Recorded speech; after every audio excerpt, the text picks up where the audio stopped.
Hi అండి. ఏంటా అని చూస్తున్నారా? మ్యాగీ చేస్తున్నానండి.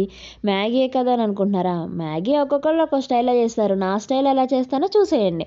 ఇక మ్యాగీ ఉడకబెట్టేసుకొని పక్కన పెట్టేసుకున్నాక కొంచెం నూనె వేయండి. నూనె వేసేసి పొడి పొడిలాడుకుంటూ వస్తది.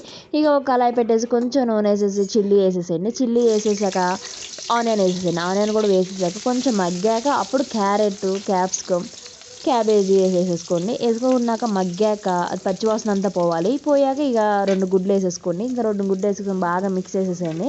ఇక మిక్స్ చేసి ఉడకబెట్టుకున్న మ్యాగీ కూడా అందులో వేసేసేయండి. ఇక వేసేసి ఒకసారి మొత్తం మిక్స్ చేసేసుకోండి. మిక్స్ చేసేసాక soya sauce, tomato sauce, chilli sauce, ఇక ఉప్పు, కారం, గరం మసాలా వేసేసుకోండి. మ్యాగీ మసాలా కూడా వేసేసుకొని హై ఫ్లేమ్లో పెట్టేసుకోండి 2 మినిట్స్. ఇక దించేసే ముందు కొత్తిమీర కూడా చల్లేసి ఇక దించేసుకోండి. చూడండి వేసేసుకొని కొంచెం ఆనియన్స్ సన్నగా కట్ చేసుకొని సర్వ్ చేసేసుకోండి. ఒకసారి నా స్టైల్లో కూడా చేసి చూడండి. టేస్ట్ అయితే చాలా బాగుంటుంది. ఇక మా ఆయనకి ఇస్తున్నాను చూడండి. టేస్ట్ అయితే చాలా బాగుందని చెప్తున్నాను. ఒకసారి ట్రై